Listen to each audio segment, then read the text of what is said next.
세상에 근심된 일이 많고 참 평안을 몰랐구나. 내 주 예수 나로라 부르시니 평안이 시려라. 주 예수의 구원의 은혜로라 참 기쁘고 즐겁구나. 그 은혜를 영원히 누리겠네. 평안이 시려라. 이 세상에 공고한 일이 많고 참 쉬는 날 없었구나. 내 주 예수 날 사랑하시오니 평안이 시리로라.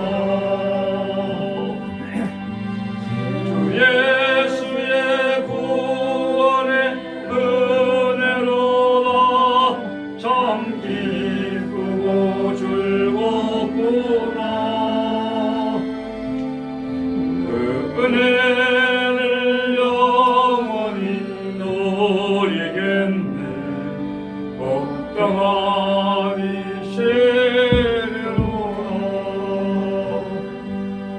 이 세상에 죄악된 일이 많고 참 죽을 일 쌓였구나. 내 주 예수 날 건져 주시오니 평안이 시로라.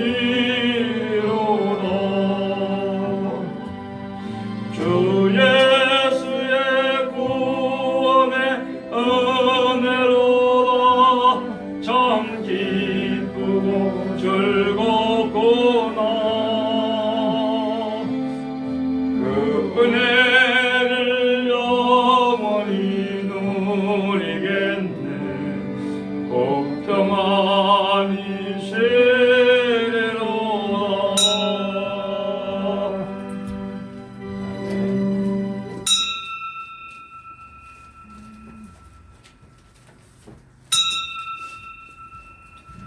다 같이 묵상 기도 드리심으로 주일 오후 예배 하나님께 드립니다. 다 같이 묵도됩니다.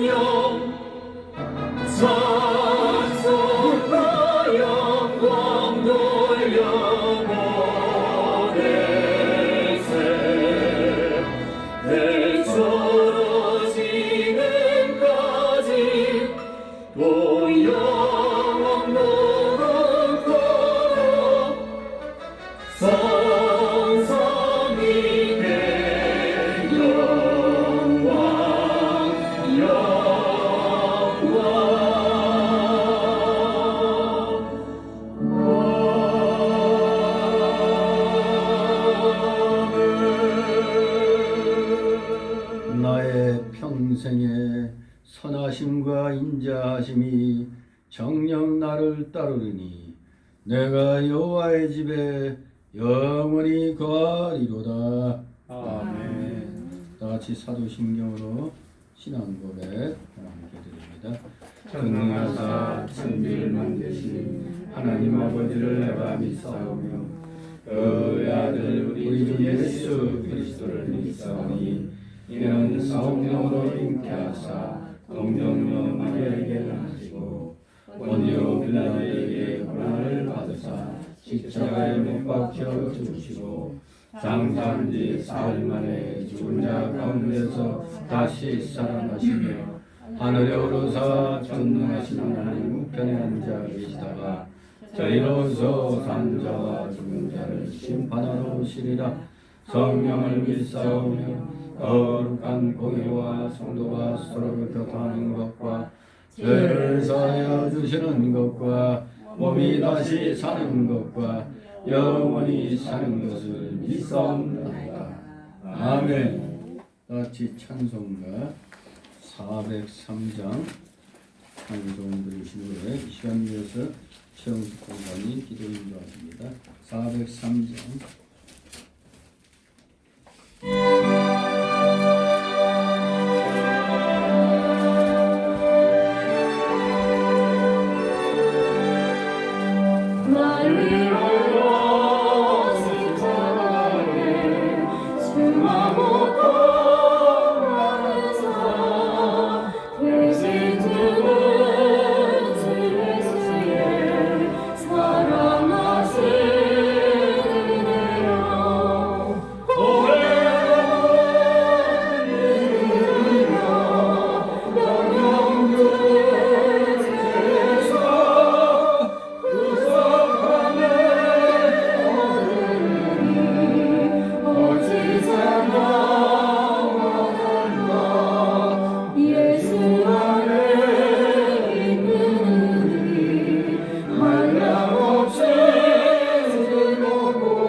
기도.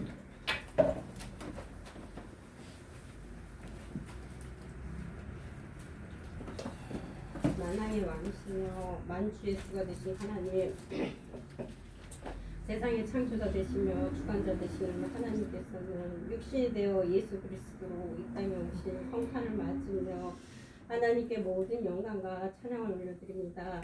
하나님께서 우리에게 찾아오지 않으셨다면, 그리스도의 피 묻은 십자가가 없었다면 죄로 인해 멸망받을 수밖에 없는 죄인 저희들은 죄에서 건져주시고 구원하신 예수님의 피값으로 사신 은혜에 감사와 찬양과 영광을 돌려드립니다. 낮고 낮은 곳으로 하나님의 독생자 예수 그리스도를 보내주시어 자격 없는 저희들에게 세상이 줄 수 없는 사랑을 베풀어 주시는 하나님 아버지, 매일의 삶 속에서 하나님의 크신 사랑에 감격하여 성탄에 벅찬 감사와 찬양이 끊이지 않게 하옵소서.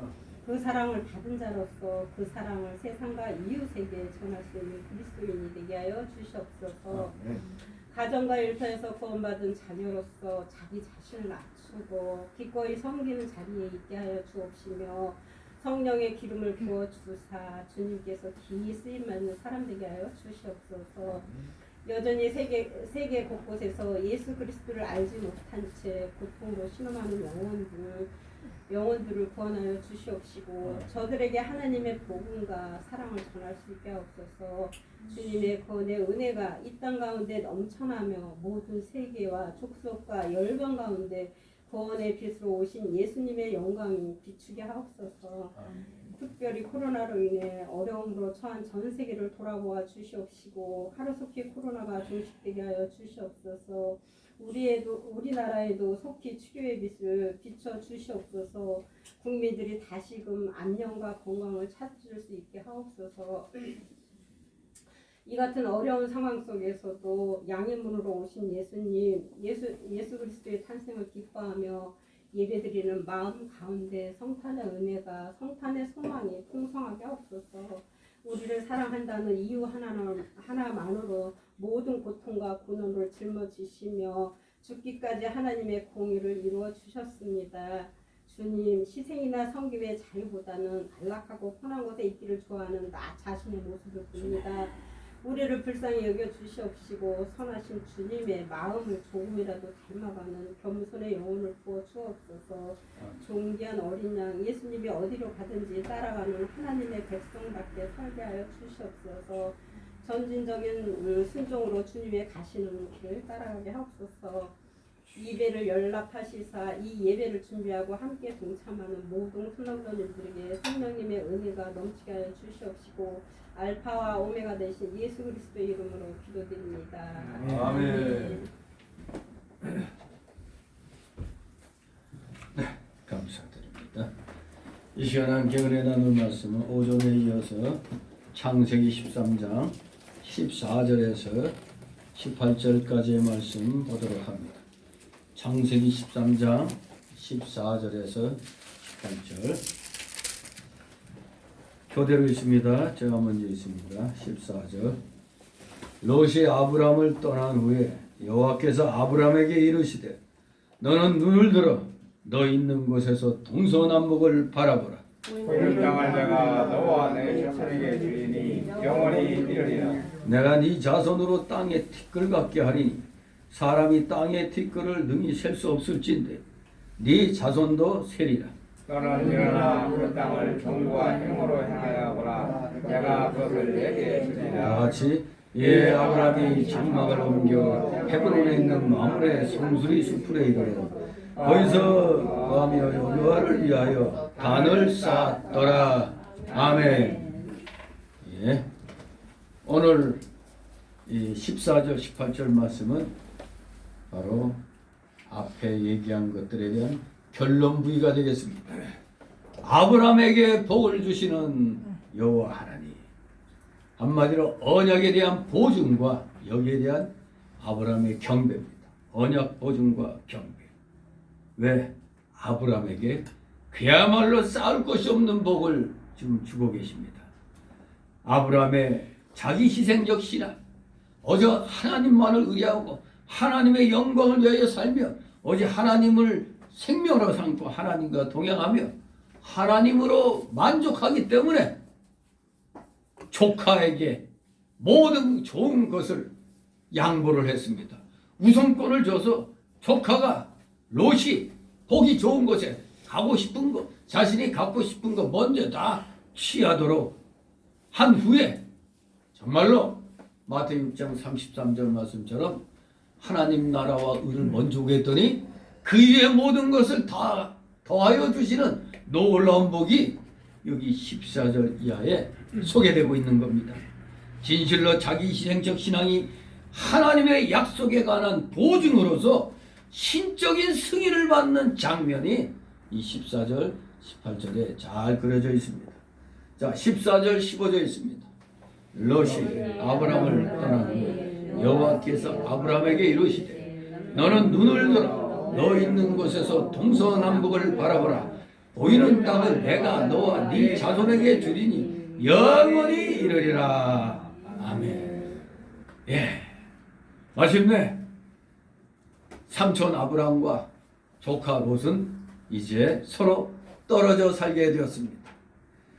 복의 근원자 되신 하나님께서 또 우리 인간들에게 하여금 복의 조상으로서 아브라함을 또 우리가 또 그 믿음을 배우게 해주셨으니까 우리는 아브라함만 놓치지 않고 하나님이 인정하시는 아브라함의 신앙, 그 신앙을 인정하시는 겁니다. 그 신앙을 우리가 따라가면은 우리는 절대 망하지 않습니다. 그런데 안타깝게도 조카 롯은 자기 눈에 보기 좋은 것을 먼저 택해서 신난다 하고 떠났습니다. 그 결과 이제 롯의 앞날에는 복이 아닌 좀 암울한 그런 상황이 이 전개가 됩니다. 왜 그랬습니까? 롯은 뭘 따라갔어요? 욕심 따라갔어요. 욕심을 따라갔단 말이에요. 자기 삼촌이 네가 먼저 택하라 하면은 아니 되옵니다. 먼저 하십시오. 저는 그저 그 조그마한 귀퉁이라도 주시면 감사하겠습니다. 이런 신앙으로 나갔더라면 롯도 복 받았을 텐데, 아이고 이게 웬 떡이냐 하면서 잽싸게 그냥 자기에게 우선권을 줬다고 거기에만 빠져가지고 다번에 그냥 눈에 보기 좋은 것만 홀랑해서 간 겁니다. 하지만 아브라함은 표면적으로는 기름진 그러한 땅들을 다 포기하고 오직 하나님만 바라보고 하나님만 의지하고 그 말씀만 따라간 겁니다. 바로 그때 비로소 중심에서 모든 세상 것 다 버리고 하나님만을 딱 중심에 모셨을 때, 그때 비로소 하나님께서 아브라함에게 나타나셔서 지금 복을 주시고 있는 것을 보게 됩니다.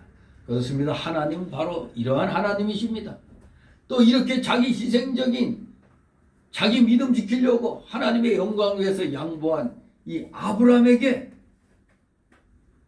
복을 주시는 그런 분으로서 이제 나타나신 겁니다. 욕심 피우는 자에게는 복이 임하지 않습니다.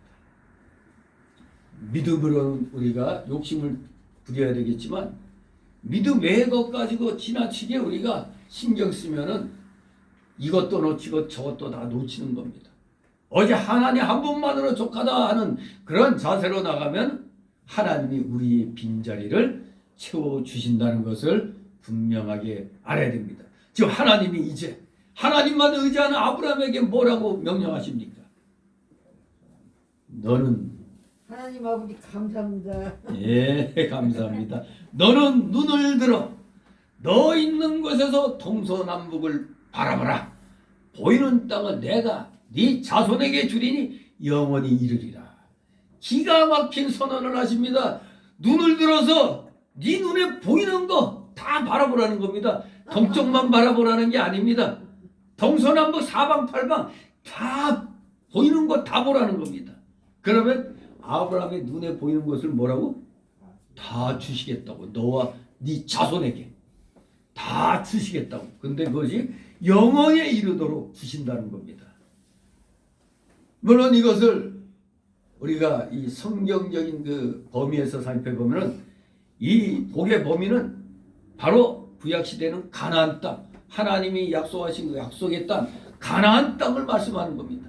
그 가나안 땅을, 복의 약속의 땅을 아브라함과 그 자손에게 주시겠다는 그러한 아주 그냥 확정적인 그런 약속인 것입니다. 오늘날 우리들에게는 이 말씀이 뭐를 의미하겠습니까? 이 말씀이 우리에게 의미하는 신령한 뜻은 이겁니다. 네가 바라보는, 네가 소망하는 진리의 세계를 다 네게 주겠다는 겁니다. 우리가 믿음의 눈으로 모든 것을 행해 나갈 때 육신적인 욕심 버리고 신앙으로 모든 것을 바라볼 때 진리의 세계를 우리에게 주시겠다는 그런 말씀과 같은 의미입니다. 눈을 들어 너 있는 곳에서 동서남북을 바라보라. 네. 롯과의 결별로 인한 인간적인 고독과 상심을 극복하고 롯처럼 탐욕적인 그런 눈으로서가 아니라 오직 믿음과 소망의 눈으로 약속의 땅을 바라보라는 하나님의 말씀인 것입니다. 인간적으로 솔직히 아브라함도 사람인데 자식이 좀 그래도 말로라마 좀 아저씨 먼저 이렇게 좀 말이라도 해주면 좀 덜 서운한데 혹시 또 인간적으로는 좀 서운할 수도 있죠. 아, 이 녀석이 내가 먼저 택할한다고 홀라단다 택하나 이런 느낌도 있었을 거예요. 이게 이제 오늘날 우리의 이게 부족한 믿음 가지고 바라볼 땐 그렇지 않았을까 하는 생각이지, 오직 하나님만을 중심으로 삼는 아브라함은 뭐 그런 생각 하지 않았을 것이다. 우리는 또 그렇게 생각해 볼 수가 있겠습니다. 아무튼 이 장면은 후에 역사적으로 약속이 성취되기 직전 비스가 산꼭대기에서 모세에게 가나안 땅을 보여주신 신명기 34장 1절 4절에서의 하나님의 행동을 연상을 시키고 있습니다. 비스가 산꼭대기에서 모세에게 가나안 땅을 보여주셨잖아요. 마치 그것을 연상케 합니다. 믿음은 보이지 않는 것을 보는 겁니다. 어디에 그 말씀이 나와 있죠? 히브리서 11장 1절. 믿음은 보이는 것, 바라보는 게 아니라 보이지 않는 걸 보는 겁니다. 갖지 못한 것을 소유하는 신앙이 믿음인 것입니다. 우리 한번 히브리서 11장 1절 말씀 한번 한 목소리로 찾아서 읽도록 하겠습니다. 히브리서, 야고보서 앞에 있습니다. 히브리서 11장 1절. 이러한 믿음입니다. 11장 1절. 시작. 믿음은 바라는 것들의 실상이요 보지 못하는 것들의 증거니. 그렇습니다. 믿음은 이런 겁니다. 보지 못하는 걸 보는 겁니다. 보이지 않는 걸 보는 겁니다. 갖지 못한 것을 수여하는 신앙인 것입니다. 이러한 신앙이 바로 아브라함에게 있었던 겁니다. 오늘날 우리에게는 어떻게 말씀하시느냐? 진리를 넓고 깊고 멀리까지 깨달아 소망하면 그것을 다 너희에게 주겠다. 이런 말씀으로 오늘날 신령한 의미로 우리에게 와닿는 겁니다. 진리를 넓고 깊고 멀리까지 깨달아 소망하면 그것을 다 네게 주겠다. 오늘날 신약시대 우리에게는 이렇게 말씀하는 겁니다. 그러므로 우리 성도는 진리를 깊이 깨닫고 진리의 세계를 점점 확장시켜 나가고 그 진리의 세계를 바라보고 소망하면 하나님께서 그대로 다 이루어 주시는 겁니다. 정말로 이렇게 해야 되는데 이 코로나 때문에 지금 전도 활동을 거의 못하고 있습니다. 그저 자기 교회에 실망한 성도들이 그런 교회 떠나가지고 좀 불의와 싸울 줄 아는 목사 교회로 많이 가죠. 안희연 목사, 그 젊은 목사 교회에 상당히 많은 다른 교회에서 떨어져 나온 성도들이 많이 간 것 같아요. 아무튼 열심히 싸우니까 또 그렇게 그쪽으로 몰리는 것 같습니다. 정말로 하나님이 그렇게 해서 또 복을 주시는 겁니다. 진리를 바라보니까 소망하니까 그렇게 이루도록 하시는 겁니다. 우리가 진리를 많이 배우고 진리의 세계를 많이 발견하고 그 진리를 확신하고 소망하고 나간다면 하나님께는 그 모든 게 우리의 실상이 되게 해주신다는 겁니다. 우리가 생각한 것까지 내 마음에 품은 것까지도 다 눈에 보이게 이루어지시는 기적의 하나님이신 겁니다. 진실로 함께 읽은 히브리서 11장 1절 말씀. 믿음은 바라는 것들의 실상이요 보지 못하는 것들의 증거니. 정말로 이 말씀 우리가 바라면 그 바라는 말씀이 그대로 이루어져서 실상이 된다는 겁니다. 열심히 소망하시 바랍니다. 열심히 기도하시 바랍니다. 열심히 말씀대로 이루어질 걸 믿고 행동하시 바랍니다. 그러면 그대로 이루어져 우리의 실상이 되는 겁니다. 다같이 16절 있습니다. 내가 이 자손으로 땅에 티끌 같게 하리니 사람이 땅의 티끌을 능히 셀 수 없을진데 네 자손도 세리라. 아멘. 땅에 티끌 같게 하나님께서 아브라함의 자손을 땅에 티끌같이 장석해 주신다는 뜻이죠. 창세기 15장 5절에 하늘의 물결을 바라보라고 그랬어요. 또 22장 17절에 바닷가에 모래같이 해주겠다고 그랬어요. 누구의 자손을? 아브라함의 자손을 하늘의 물결들처럼. 우리가 지금 오늘날에 서울에서야 밤하늘 바라보면 별빛이 보일랑말랑 하지만 좀 더 공기가 맑은 시골 같은 데서 하늘 바라보면 그야말로 옛날에 누가 노래 가사에서 나오듯이 별이 쏟아지는 해변으로 가야 하듯이 막 별이 그냥 막 쏟아질 것 같죠. 진짜 밤하늘 쳐다보면. 우리나라가 이 공기 좋을 때 진짜 그런 때가 있었죠. 그냥 밤하늘 바라보면 이 서울에서도 밤하늘 바라보면 북두 지성이 명확하게 보였댔어요. 근데 지금은 잘 안 보여요. 그만큼 지금 이 대기가 오염됐다는 얘기죠. 하지만 그야말로 별이 쏟아질 것 같은 하늘을 바라보는데 그 하늘에 묵별같이 해주겠다고 그랬어요. 그리고 바닷가의 모래, 아마 바닷가의 모래 그거 너한테 1,000억 줄 테니까 저 견산 해수욕장에 있는 모래알 다 세보라면 1,000억 준다고 해도 못 세죠. 그걸 어떻게 세? 정말로 하늘의 묵별처럼 바닷가의 묵벌처럼 여기 땅의 티끌에 또 비유하고 있습니다. 후손에 대한 이 약속은 사실 그 당시 늙고 자식이 없는 아브라함에게는 그야말로 꿈과 같은 소망이죠.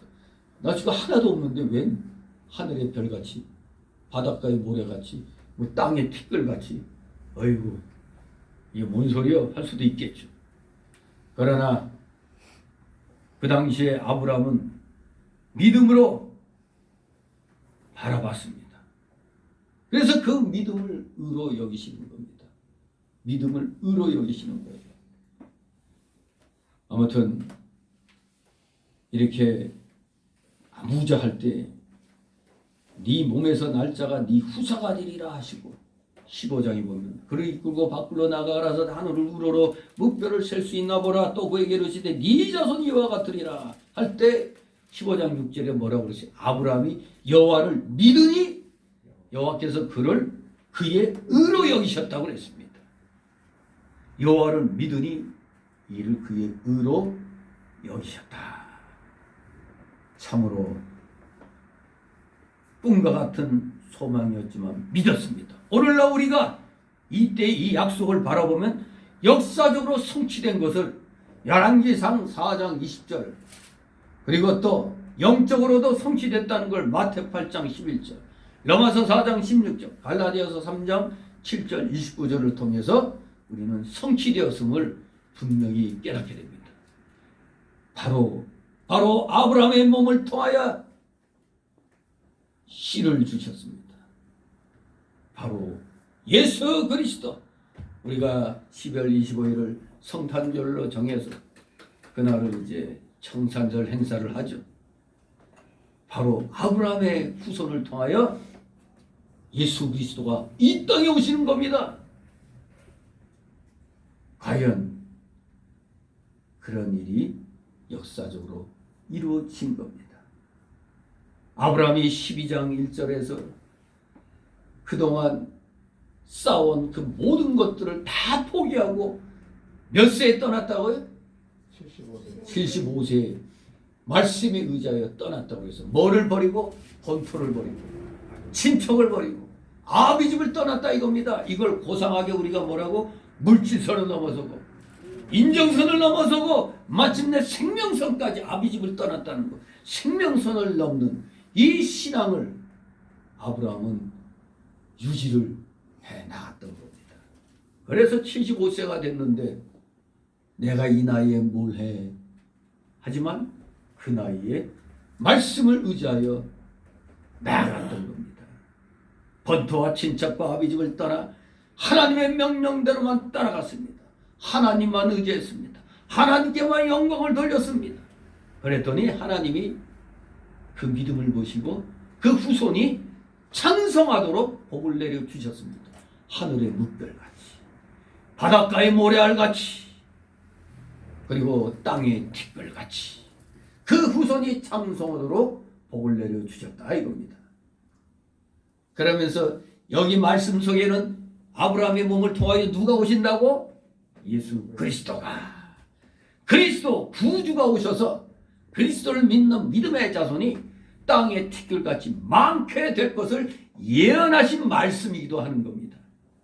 네가 네 자손으로 땅의 티끌 같게 하리니 사람이 땅의 티끌을 능히 셀 수 없을진데 네 자손도 세리라. 여기에 바로 후손 가운데 그리스도가 오신다는 겁니다. 그래서 그리스도를 믿는 믿음의 자손이 땅의 티끌같이 많게 되리라.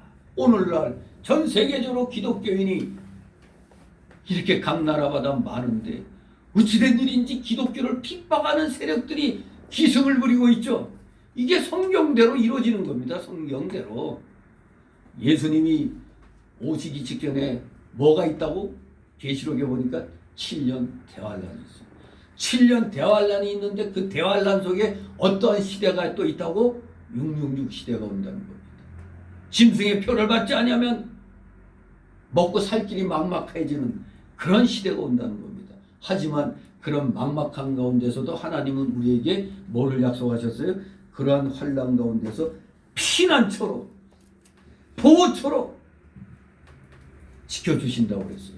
그러니까 두려워할 거 없는 겁니다. 때가 되면 우리에게 보호처가 제공이 되는 겁니다.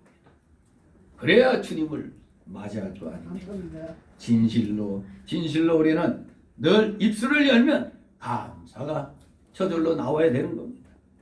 다시 17절에 있습니다. 너는 일어나 그 땅을 종과 횡으로 행하여 보라. 내가 그것을 내게 주리라. 아멘. 그 땅을 종과 횡으로 행하여 보라.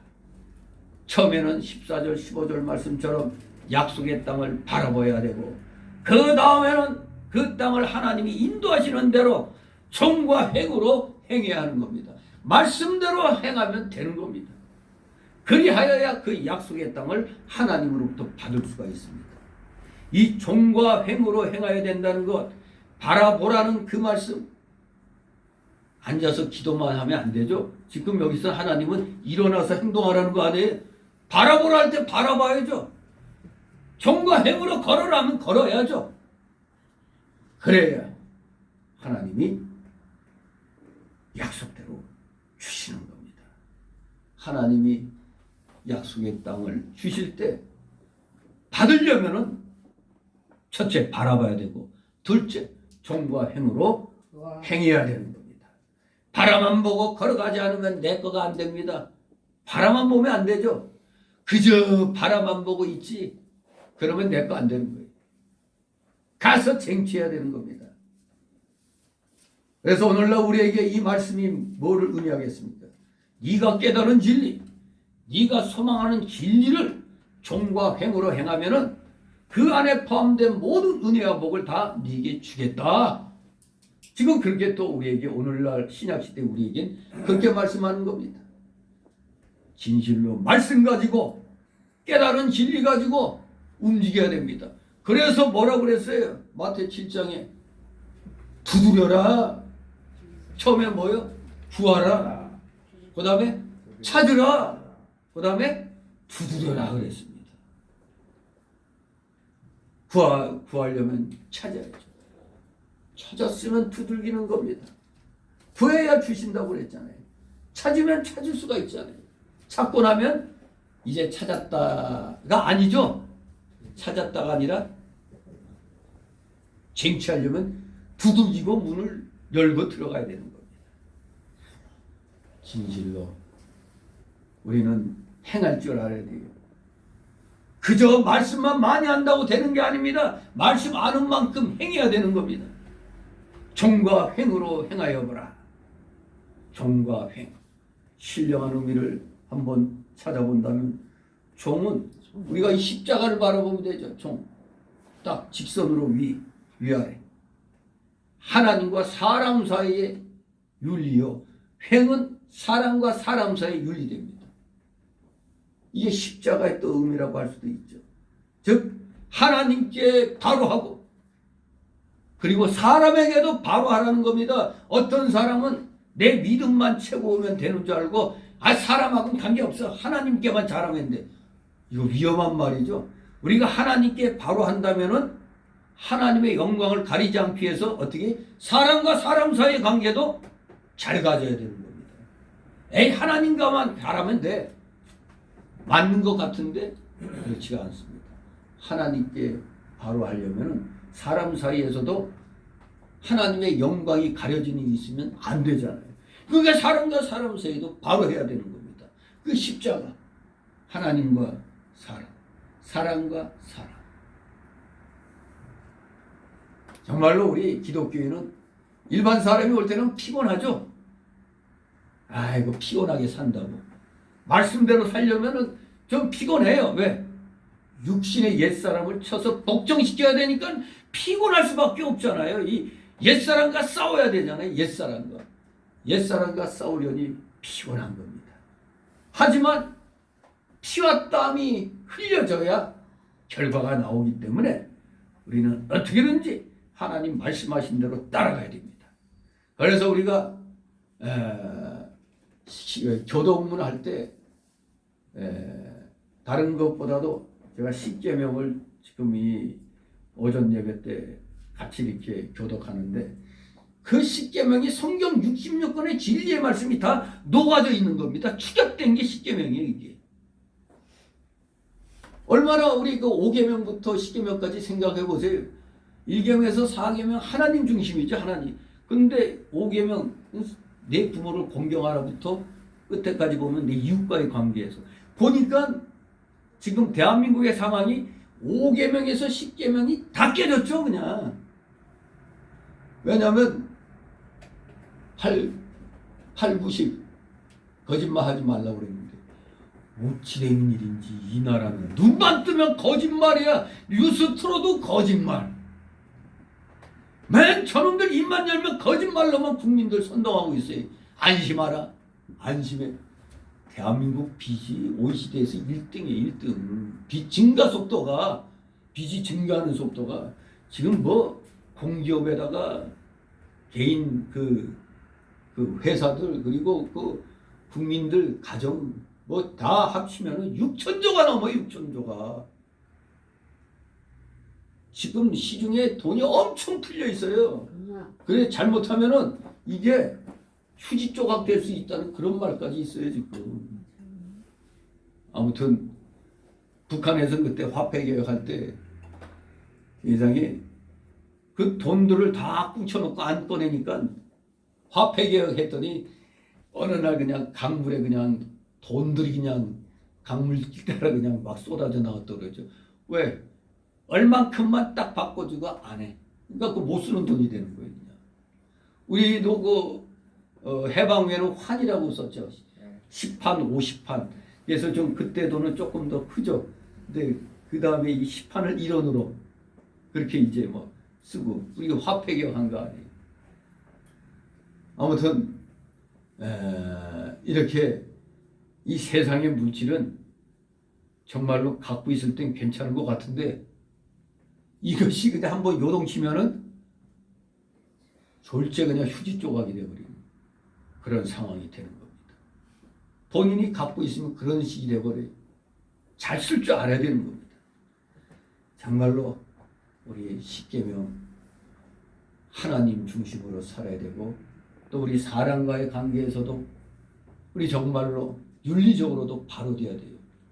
그러니까 제발 하나님 말씀을 두려워하지 않고 거짓말 잘하는 자들은 대한민국 이 모든 그 중요한 자리에서는 모두리 다 쳐내야 되는 거예요.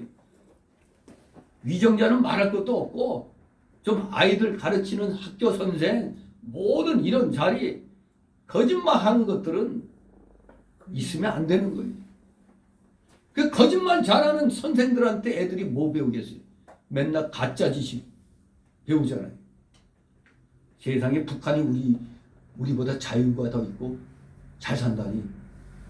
이런 미친 것들이 있나 이게. 애들은 순진하니까 학교에서 점심 먹으면 그 점심 또 못 사온 애들도 있을 거 아니에요. 근데 이 정교조 이것들이 애들한테 북한에는 점심 때면 다 집에 간다. 집에 가서 먹고 와 그러니까 애들 그냥 아이고 집에 간다고 하니까 좋잖아. 와 우리보다 좋네. 이런 식으로 그 애들을 갖다 이 머리를 헷갈리게 만드는 거예요. 아무튼 우리 하나님 중심으로 바로 살게 되면 반드시 사람과의 그 관계에서도 잘해야 돼. 사람과의 관계가 잘하려면 진실해야 되는 겁니다. 진실해야 되는 거예요. 근데 5계명 10계명에서 보면은 하나같이 다 거짓말하지 말라는 거 아니에요? 진실하라는 거 아니에요? 거짓말하면 안 되는 거예요. 이 땅은 지금 거짓말하는 자로 차고 넘칩니다. 아무튼 우리 그 하나님의 사람들은 그냥 놔두세요. 예. 예. 아무튼 우리 하나님의 사람들은 어떠한 상황에서도 어떠한 상황에서도 우리는 항상 그 중심을 지켜야 돼요. 항상 하나님 먼저, 하나님 먼저. 그러면 세상 거는 하나님이 주시는 겁니다. 그러니까 하나님 먼저 하시면 문제는 해결되는 거예요. 그 하나님 먼저의 본을 누가 보였어요? 여기서 아브라함이 보인 겁니다. 아브라함. 진실로 우리 말씀대로 행하면 그 말씀 속에 포함된 모든 은혜와 복은 하나님이 다 주시는 겁니다. 우리 모두 열심히 하나님 말씀의 세계를 바라보고 살아야 되고, 그리고 반드시 말씀대로 행하여야 그 복을 받는 겁니다. 우리는 날마다 성경에서 진리를 발견하고 그 진리를 소망하면서 그 진리를 몸으로 행해야 되는 겁니다. 입으로 하면 안 됩니다. 우리 기독교인들은 몸으로 움직여야 돼요. 몸으로 행동으로 옮겨야 되는 겁니다. 그래서 마귀들과는 싸워야 되고, 또 우리 인간 간의 관계를 좋게 하려다 보니까 어느 순간에 또 원수가 되어버리니까 이걸 또 어떻게 해야 되냐, 원수를 사랑하라고 그랬는데. 그러니 참 여러 가지 우리 기독교인은 피곤해요. 이 세상 속에서 말씀대로 산다는 건 대단히 힘든 겁니다. 이걸 쳐서 복진시켜야 되잖아요. 막 끌어오르는데 저거 내 가만 안 둔다 했는데 이것도 원수까지 사랑하라고 그러니 이거 참 괴로운 일입니다. 하지만 그렇게 해야 하나님의 복을 받게 되는 겁니다. 뭔가 내 걸 희생하는 게 있어야 하나님이 주시는 거지, 나는 절대 하나라도 놓치기 싫다, 이런 마음 가지면 욕심이 지나치면 괴로워지는 겁니다. 진실로 우리 말씀대로 진리를 소망하면서 그 진리를 몸으로 행하면서 정말 영적인 욕심을 많이 가져야지, 세상적인 물질의 욕심을 많이 갖게 되면 어려워집니다. 여기 아브라함은 하나님을 물질보다 앞세웠더니 내 것이 되고 또 기업이 되고 후손들까지 그 복을 받게 되는 겁니다. 하지만 하나님과 세상을 겸하여 붙들고 나가는 조카 롯에게는 이러한 복을 안 주셨습니다. 지금 신복음주의 이 중립주의 노선을 걷는 대부분의 교회들이 지금 이런 상황에서 막 흥황해서 겉으로는 삐까번쩍하게 다 예배당 크게 짓고 교인들이 바글바글 대죠. 그런데 왜 진리로 바로 가르쳤으면은 불의가 교회를 갖다 공격하는데 말 한마디 제대로 안 합니까? 그건 잘못됐다는 거 아니에요.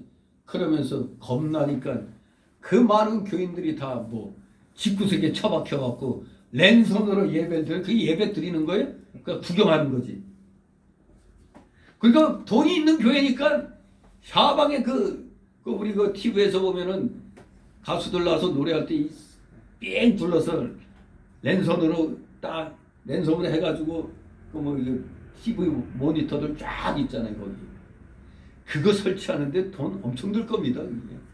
그러니 자그마한 교회들은 꿈도 못 꾸는 거예요, 그냥. 그러면서 우리는 이렇게 드리고 있다. 드리는 거예요, 그게? 구경하는 거지.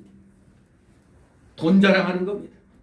나와서 멀쩡한 예배당 놔두고 뭔 짓이에요, 이게. 잘못하면 교회가 폐쇄되는. 그 부산 세계로교회는 광교회 문을 갖다 그냥 다 잠그고 그냥 이 줄로 쫙 출입금지 이렇게 해놨는데 어떻게 했어요? 주차장에서 그냥 예배당 못 들어가니까 주차장에서 예배 드리잖아요. 조금이라도 교회 옆에 와서 드리려고. 그런 자세를 가져야 되는 겁니다. 그게 우리의 육신인 것은 좀 손해보더라도 영적인 진리를 찾으니까 그러한 행동으로 나오는 거지, 그냥 싹 그냥 집에서 드려도 되네 이거 마귀가 그렇게 만드는 겁니다. 이 롯은 바로 그렇게 된 겁니다. 롯의 신앙을 따라간 거에 다 오늘날 신복음주의 이 중립주의 노선은 다 롯의 신앙인 겁니다. 한 손에는 교회, 한 손에는 세상. 한 손에는 하나님, 한 손에는 세상, 이거 물질, 이걸 하고 있는 겁니다. 그러니까 딱 불러다가 겁 한 번 주니까 소리 못하고 있죠. 뭐라고 그랬게요? 그때 300 몇십 명 목사들 불러다가 쉽게 말하면 너희들이 한 짓을 우리가 다 알아. 딱 이렇게 그냥 겁을 딱 주니까 뭐 그냥 사람 살다 보면 털어서 먼지 안 나는 게 없다고 그러는데 털면은 이것저것 나오겠죠. 그러니까 아야 소리도 못하는 겁니다. 네, 참 안타까운 현실이죠. 그렇기 때문에 우리는 어떻게든지 롯의 신앙은 버려야 돼요. 우리는 아브라함의 신앙을 따라가야 됩니다. 진정 아브라함의 신앙 노선은 힘들고 고난의 길입니다. 하지만 그 길이 하나님이 같이 하시는 길이요, 하나님의 축복을 받는 길입니다. 마태 7장 13, 14절에 뭐라고 그랬어요? 우리 마태 7장, 마태복음 7장 13절, 14절 한 목소리로 읽겠습니다. 마태복음 7장 13절, 14절 한 목소리로 읽습니다. 시작. 정문으로 들어가라. 멸망으로 인도하는 문은 크고 그 길이 넓어 그리로 들어가는 자가 많고 생명으로 인도하는 문은 좁고 길이 협착하여 찾는 이가 적음이니라. 아멘. 어떤 땐 여러분도 답답하죠. 전 남들처럼 우리 교회도 부흥되기를 원하는데 사실 뭐 장소적으로 그렇고 여러 가지로 좀 그렇습니다. 힘들고 고난의 길입니다. 올바른 믿음의 길. 좀 위로 좀 해주지 뭐 맨날 책망만 하냐. 아니 하나님 말씀에는 책망하는 게 있으면 칭찬하는 것도 있는 겁니다. 칭찬과 책망이 같이 가요. 우리가 지난 시간에 지난주에 라오디게아 교회는 오직 주님으로부터 뭐만 있었어요? 에? 책망만 있었잖아요. 책망. 근데 다른 교회들은 다 잘한 것은 칭찬받고 못한 것은 책망받았잖아요. 칭찬과 책망이 함께 가는 겁니다. 그런데 오늘날에는 칭찬만 해달래. 칭찬만. 서머나 교회나 빌라델비아 교회 같으면 칭찬만 받을 수 있죠. 그런데 그냥 다 그냥 세속화되었으면서도 칭찬만 해달래. 위로만 해달래요. 그러니까 오늘날 교회들이 이러한 위급 상황을 맞이했더니 힘을 못 쓰고 있잖아요. 이 힘을 못 쓰고 있다는 게 타락한 증거입니다. 이게 결과입니다. 열매입니다. 이게 우리 대한민국 교회의 열매예요. 우리나라 교회가 지금까지 잘 되고 있는 줄 알았더니 보니까 아니었구나. 이것을 알 수가 있는 겁니다. 우리는 아브라함의 신앙 노선을 따라가야 하는데 따라가는 교회들이 많지가 않다는 것. 그러니까 이 안 따라가는 이 롯의 신앙을 따라가는 교회는 90%지만 그래도 아브라함의 신앙 노선을 따라가는 교회도 10% 정도는 있다 이겁니다. 미국도 그래요. 미국도 거의 95% 다 중립주의, 신복음주의, 은사주의로 다 나갔어요. 그래서 미국의 목사님들 자녀들 유학 보내려면 보낼 때가 마땅치가 않아요. 못 모르고 보내면 뭐 훌러니 뭐 많이 가는 데가 훌러죠. 우리 한국 사람들 거의 다 그냥 그 은사주의, 자유주의 거의 이런 거예요. 옛날에 그래도 피스 신학교나 카와넌트 신학교 작지만 그래도 그게 미국 장로교회 아주 그냥 핵심적인 그런 정통 보수의 그런 학교들인데 이것들도 때가 되니까 또 그냥 타락을 해버려요.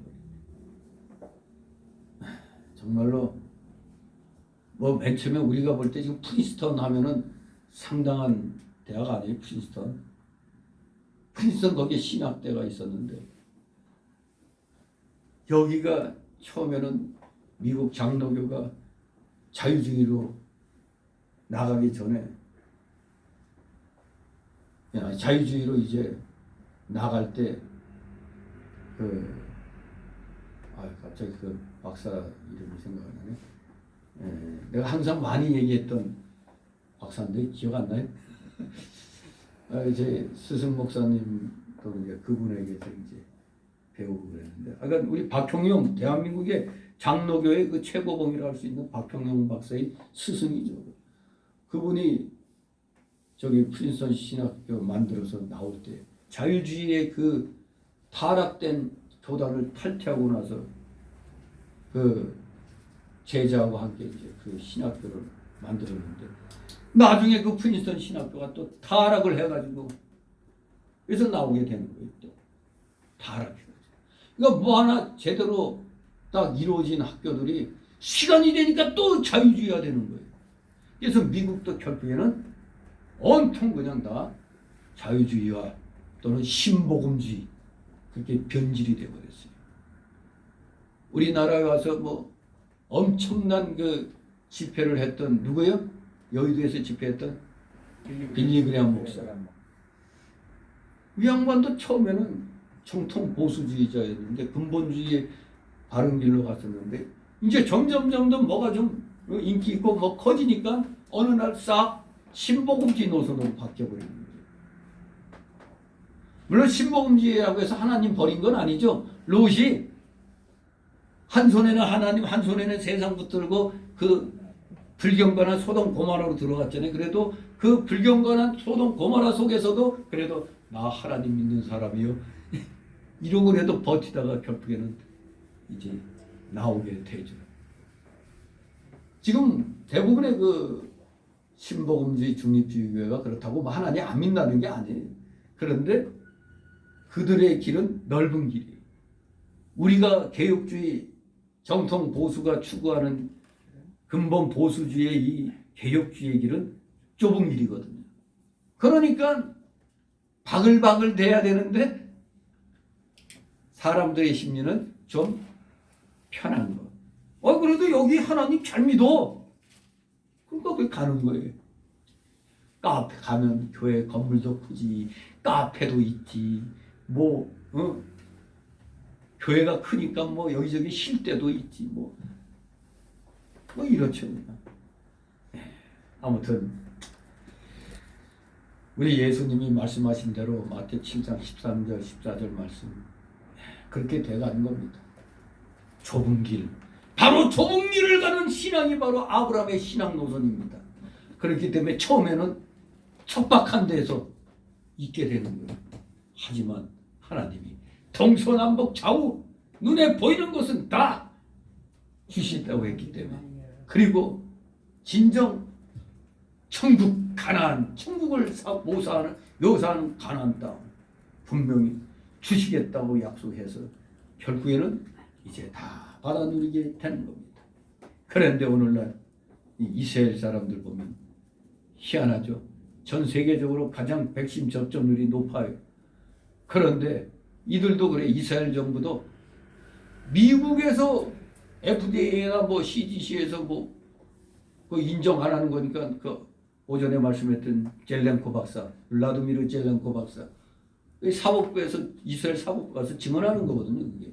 그러니까 미국에서 그리고 인정 안 하는데 막 이렇게 나가니까 무슨 소리냐 하고 그냥 진실을 그렇게 고백하는 겁니다. 폭로하는 겁니다. 그래서 저는 한편으로 이스라엘이 왜 백신에 이렇게 목을 맬까?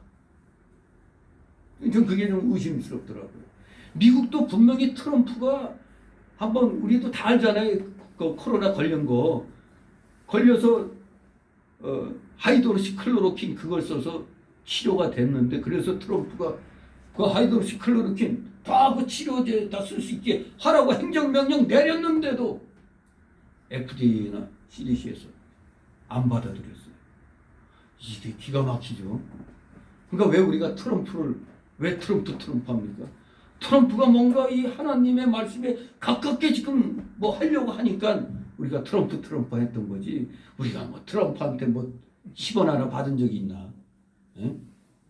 없잖아요. 도리어 트럼프가 그냥 판단 잘못해갖고 뭐 어제 싱가포르에서 그거 한 바람에 그냥 좌파가 정권 잡는데 그냥 도리어 봉헌을 하며 했지. 그런 일이 일어났잖아요. 아무튼 그건 꼭 트럼프의 잘못이라보다 우리 한국 사람들이 바보 멍청이 같으니까 그런 거예요. 선전선동에 잘 넘어가고 세월호 그때 죽었을 때 그 세월호에만 그냥 모두 올인해가지고 불쌍하다 하다 보니까 어느 날부터인가 마치 세월호에서 죽은 사람들이 나라를 구한 사람 같이 돼버렸어요. 아니 나라를 구한 사람보다 더한 것 같이 돼버렸어. 그러더니 총 들고 폭동을 일으킨 거예요. 졸지에 민주화 운동된 광주 5.18도 마찬가지죠. 민주화 운동이라고 안 하면은 막 고발한다나 어쩐다나 세상에 역사를 갖다 말을 못하게 하는 이런 엉터리 법 이거 다 없애버려야 되는 거예요. 이 법이 잘못된 겁니다. 그런데 코로나로 얼마가 죽었어요. 이 정권의 무지함으로 1700명가량 지금 죽었는데 여기에 대해서는 아니 희한하죠. 그 몇 명 죽었을 땐 그렇게 기를 쓰고 그러더니 오니 1000몇백 명 죽었는데도 아무렇지도 않게 계속 맞으세요. 맞고 또 죽으세요. 이거 아니에요. 맞고 또 죽어라 이거예요. 그래서 이제 항상 궁금한 게 저 공무원들 저 정치인들부터 저것들이 몇 차까지 맞고 또 저들 가족들 얼마만큼 맞았는지 그 내놓으라 이거예요. 그 국힘당에서 어느 국회의원이 그 질병청 거기에 자료 제출하라고 당신들이 얼마만큼 맞았고 그 가족들이 또 어떻게 맞았는가 현황 내놔라 했더니 거부당했어. 그 이상하죠. 그러니까 합리적으로 우리가 생각해도 왜 국민들은 이렇게 부작용으로 쓰러지고 죽고 막 그러는데 정치인들 가운데 그 맞고 쓰러졌다는 뭐 죽을 고통 당했다는 가족들이 무슨 부작용으로 뭐 했다는 소식이 전혀 없어. 어떻게 된 게. 물론 지금 부작용에 대한 얘기 나오는 유튜브나 이런 건 싸그리 다 삭제하고 있어요. 유튜브에서도 그런 어떤 게 나오면은 그냥 검열 들어갔다 다 삭제해버리죠. 이 대한민국은 자유민주국가 아닙니다. 지금 통제국가예요. 전체주의 국가가 돼 있어요. 지금 우리 자유가 통제되고 있는데 그건 모르고 있어요.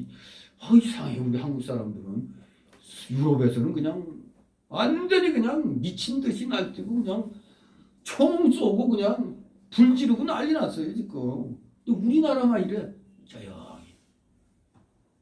광원 집회에 나가서 진짜 이 정권 물러가라고 이렇게 외쳐야 될 때 뭔 코로나 때문에 어쩌고 저쩌고 기가 막히죠.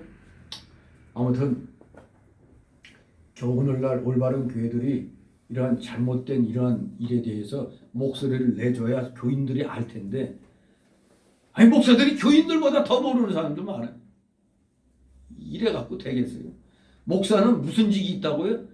왕직, 제사장직, 선지자직 이 3직의 겸임하고 있는 거예요. 그런데 지금 모두 다 왕노릇 잘하죠. 교회에서 아주 그냥 왕대우 받고 제사장 잘 하고 있잖아요. 근데 유독 세상에 대하여 눈뜨게 하는 선지자의 역할은 전혀 안 하고 있잖아요. 그러면서 하기 좋은 말이 정교 분리라 그 세상 정치에 대해서는 교회에서는 얘기하는 거 아니야. 이러고 있단 말이에요.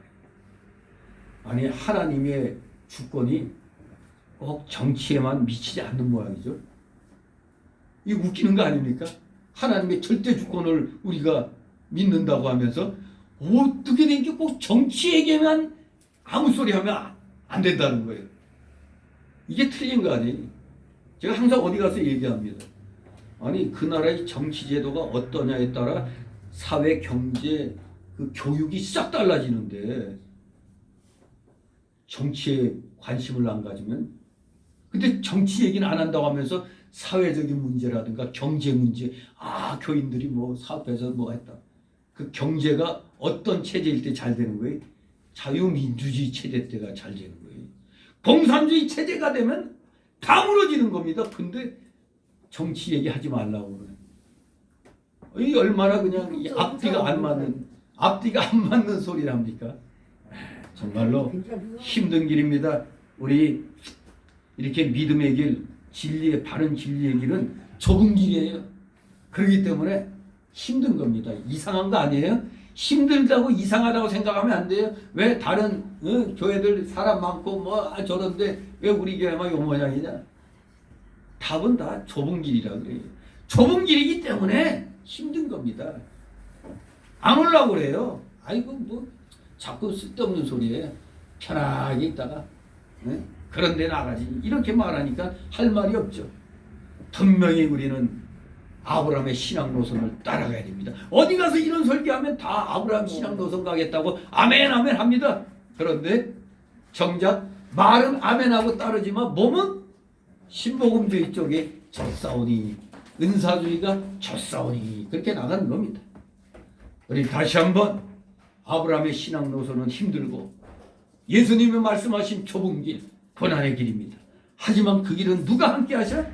하나님이 같이 하시는 일이라는 걸 분명히 아신다면 우리는 힘을 내서 우리는 이 어려움을 이겨나갈 수가 있습니다. 왜? 원래가 믿음의 길은 고난과 힘든 길이구나. 그래서 예수님이 좁은 길이라고 그랬구나. 이걸 깨달으면 되는 겁니다. 비록 롯은 잠깐 눈에 화려하게 보이고 기름지게 보이는 소돔 고모라를 바라보고 거기가 살았지만 아브라함은 누구만 바라봤어요? 하나님만 바라봤습니다. 롯은 땅의 것을 소망했지만 아브라함은 썩지 않고 더럽지 않고 쇠하지 아니하는 영원한 기업만을 바라보고 환난 가운데서도 즐거워하면서 살았어요. 제가 많이 써먹은 말이 뭐예요? 너무 고통스러울 땐 차라리 고통을 즐기라고 그랬죠. 즐겨요. 우리는 즐겨야 돼요. 환난을 즐겨야 됩니다. 그러면서 살아야 돼요. 로마서 5장 3, 4절에 다만 이뿐 아니라 우리가 환난 중에도 즐거워하나니 이는 환난은 인내를, 인내는 연단을, 연단은 소망을 이루는 줄 알미로다. 내가 이 로마서 5장 3절 4절을 사자성어로 만들었죠. 뭐죠? 환인연소라.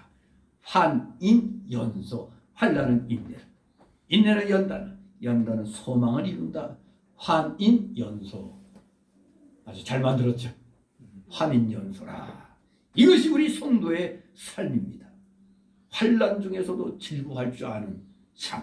그래서 환난은 인내는 연단이 필요합니다. 우리 얼마 힘들어요 지금 살기가.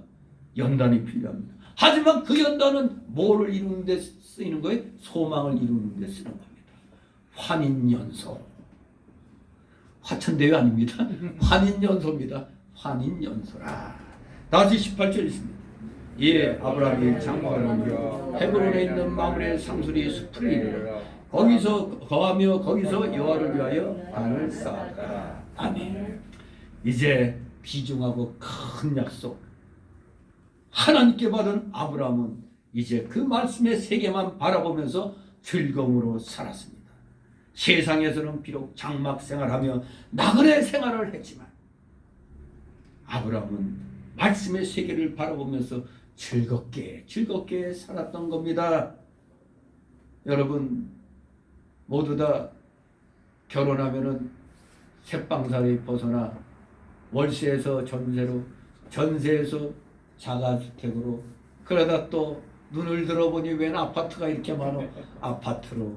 그러다 보니까 좁아. 좀 넓은 데로.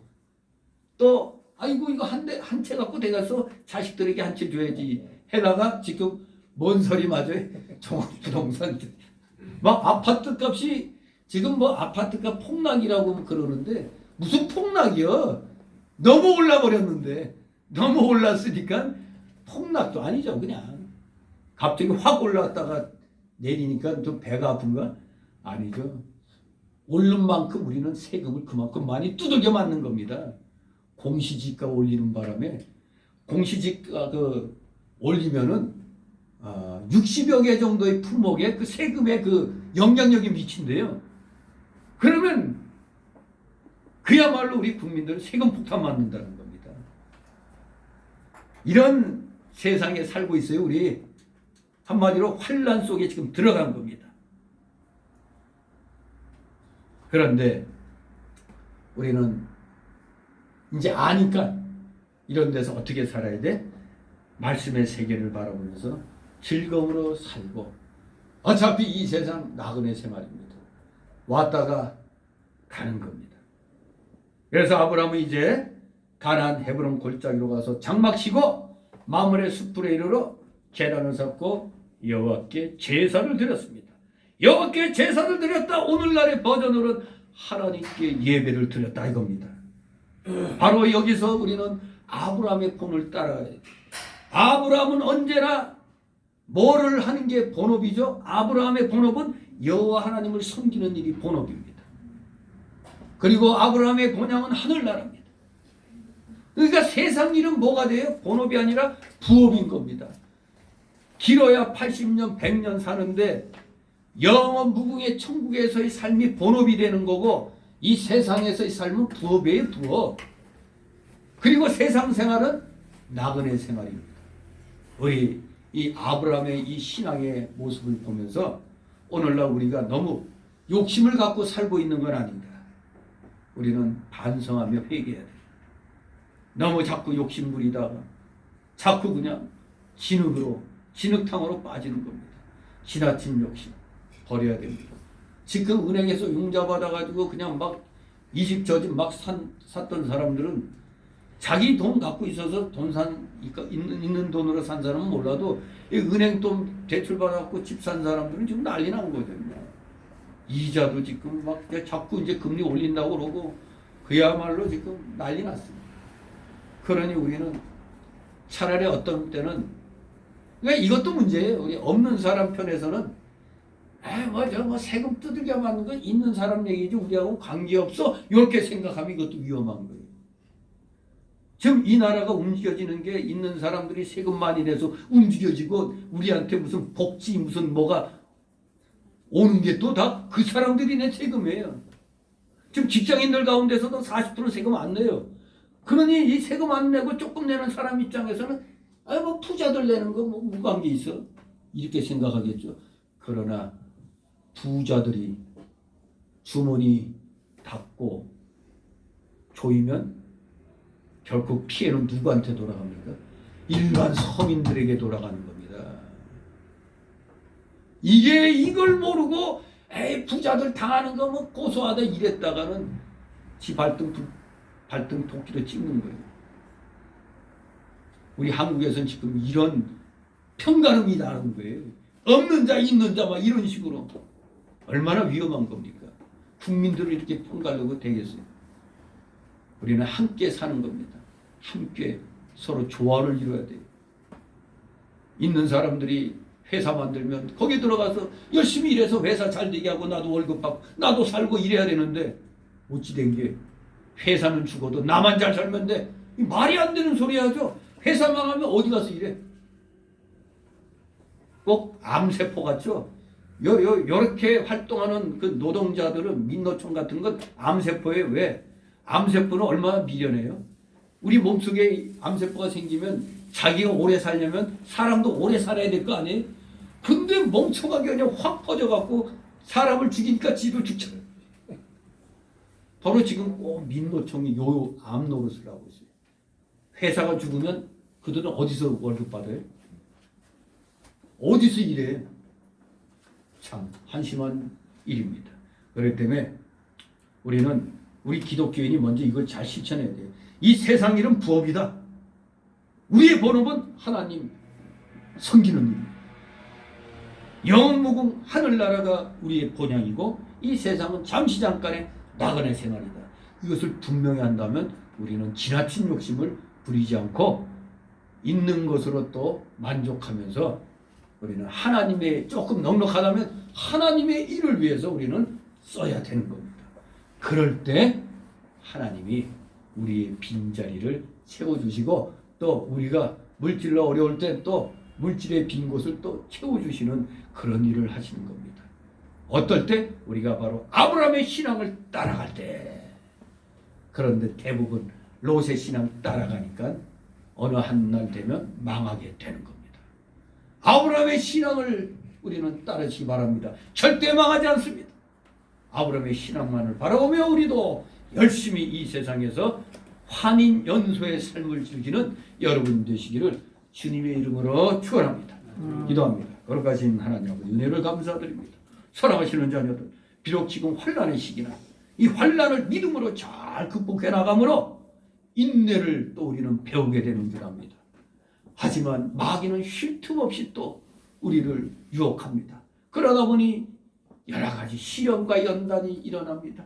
하지만 그 역시 인내함으로 이기며 마침내 주님이 약속하신 소망을 우리는 이루게 됩니다. 우리 모두 소망을 이루는 그러한 그 단계에 다 들어와 있는 줄 알고 최선을 다하여 이 어려운 시기를 오직 믿음으로 잘 극복해 나가는 진실된 하나님의 자녀들 다 되게 하여 주시옵소서. 감사드리며 예수 그리스도의 이름으로 기도드리옵나이다. 아멘. 다같이 찬송가 495장.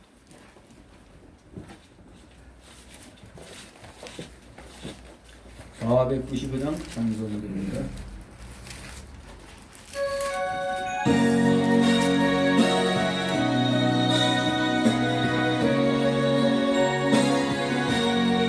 내 영혼을 은총이와 중한 죄짐 없고 보니 슬픔 많은 이 세상도 천국으로 바라보라. 할렐루야 찬양하세. 내 모든 죄 사랑받고 주 예수와 동행하니 그 어디나 하늘나라 주의 얼굴 뵙기 전에 멀리해도 하늘나라 내 마음속에 이루어지니 날로 날로 가깝도다. 할렐루야 찬양하세. 내 모든 죄 사함받고 주 예수와 동행하니 그 어디나 하늘나라 높은 산이 거칠으니 소망이나 궁궐이나 내 주 예수 모신 곳이 그 어디나 하늘나라. 할렐루야 찬양하세.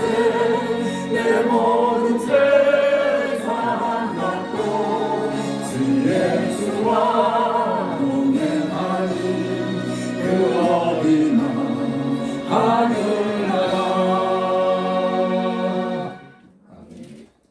주기도문으로 마칩니다. 할렐루야 이름이 거룩히 나라의 뜻이 하늘에서 이와 같이 땅에서 이루어지고 오늘날을 위해 주시옵시고 우리가 우리에게 우리에게 죄 지은 자를 사하는 것 같이 우리 죄를 사하여 주시고 우리를 시험에 들게 하지 마옵시고 다만 악에서 구하옵소서. 내게 나라와 권세와 영광 아버지께 영원히 있사옵나이다. 아멘.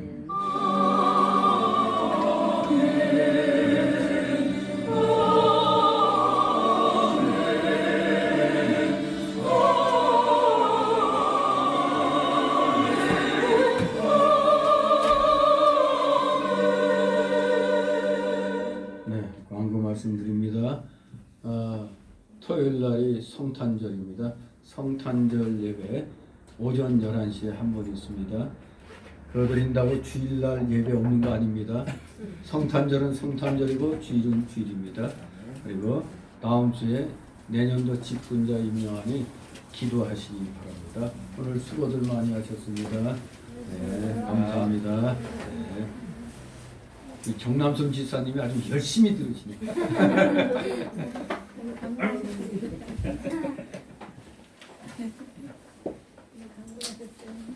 은혜를 혼자 다 버리는 우리는 아직 멀었어 지금.